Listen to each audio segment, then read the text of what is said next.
특히 가스 넣는 수술을 하게 되면 비행기는 적어도 한 2달 정도는 가스가 완전히 빠져나가기 전까지는 절대 금합니다. 그런데 이렇게 말씀드리니까 항상 망막 수술을 하게 되면 여쭤봐요.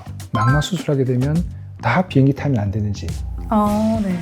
그건 아니고 망막 수술할 때 가스를 넣는 수술에 국한되는 겁니다.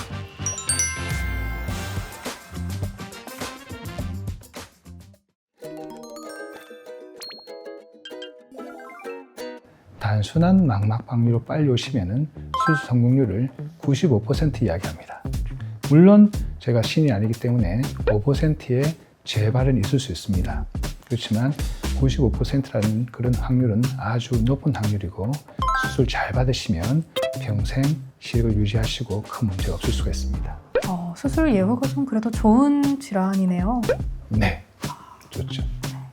원장님, 그러면 95%의 성공률과 또 나머지 5%에 대한 얘기를 좀 해주시면 좋을 것 같은데 혹시 안 좋은 사례도 들어볼 수 있을까요? 제가 25년 동안 수천 명을 수술했는데 안 좋은 사례가 없을 수가 없죠. 실제로 망막 박리는 사후 관리가 중요한데 망막 박리는 한 번 수술했다고 해서 평생 그게 유지될 수도 있지만 항상 재발을 할 수 있습니다. 재발을 반복하는 그런 경우는 예후가 좋지 않습니다. 그리고 또 한 가지, 이게 너무 망막 박리가 오래 지속된 상태에서 수술하는 경우도 예후가 좋지 않고요. 그런 경우는 2번, 3번 수술을 하는 수가 있습니다. 그렇기 때문에 망막 박리는 빨리 수술하는 게 중요하다고 생각합니다. 여기서 또 조기 발견의 그럼요. 중요성이 또 강조가 되네요. 네. 그럼 원장님, 혹시 이제 수술을 하고 나서 이제 다시 재발을 하는 원인에 대해서도 좀 궁금한데 환자 본인의 이제 회복이나 관리가 좀 더 관건인 건지 궁금하네요. 망막 박리 이후에 재발하는 경우는 2가지가 있습니다. 첫째는 망막 수술 이후에 단기 재발이 있고 장기 이후 한참 뒤에 재발하는 경우가 있어요. 그래서 첫 번째 단기 재발은 망막 수술 이후에 본인이 관리를 잘 못해서 일부 생길 수가 있습니다. 뭐냐면 망막 수술을 하게 되면 눈 속에 가스를 넣거든요. 가스를 넣으면 가스가 안에서 팽창하는 힘으로 망막을 붙여주게 됩니다. 그러면 제일 수술 이후에 제일 중요한 것은 망막이 잘 붙도록 하려면 가스가 망막이 떨어진 부분을 받쳐줘야 돼요.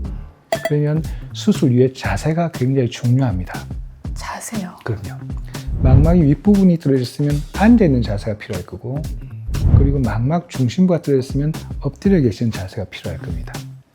그런 자세를 적어도 한 2주 정도는 지켜주셔야 되는데 수술 이후에 절대 안정을 권하는데 절대 안정을 잘 안 하신다든지 그런 경우는 망막 유착이 안 되죠. 그런 경우는 재수술을 해야 될 수가 있고, 2번째, 초기에는 재수술 잘 붙어 있다가 이후에 다시 재발할 수가 있어요.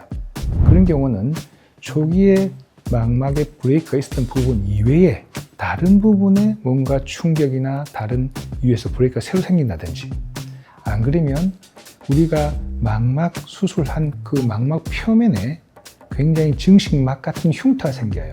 그런 경우는 다시 망막을 잡아당겨서 망막이 분리가 되는 수가 있습니다. 특히 망막 박리는 한 번 수술했다고 해서 치료가 끝난 것이 아니고 오랜 기간 경과관찰하면서 망막이 문제 없는지 관리를 해주는 것이 굉장히 중요합니다. 2번째는 항상 강조하는 것이 망막에 가스가 들어있는 동안에는 절대 하시면 안 되는 것이 비행기 타시면 안 돼요.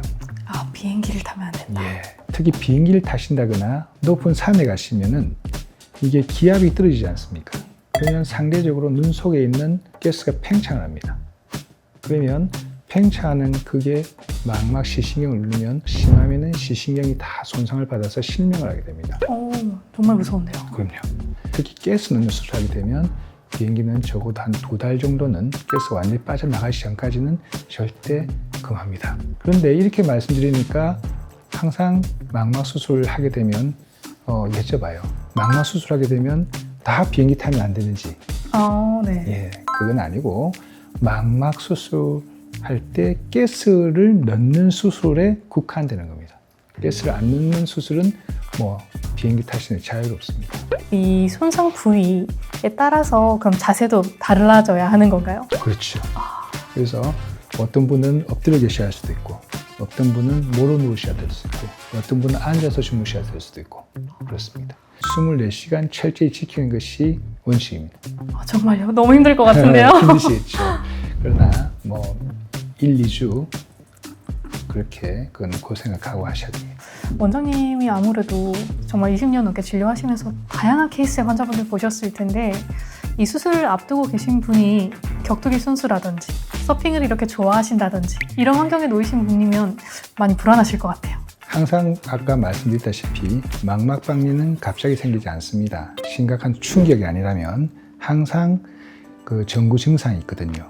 특히 고도근시라든지 충격을 받았다든지 안 그러면 아토피가 있는 분들은 항상 눈 주변을 검사해서 망막박리가 생길 수 있는 위험 요소가 없는지 항상 체크를 하셔서 미리 사전에 예방하는 것이 굉장히 중요하고, 특히 비문증이 심하다든지 광시증이 생기다든지 그러면 바로 오셔서 망막 확인하는 것이 굉장히 중요하겠습니다.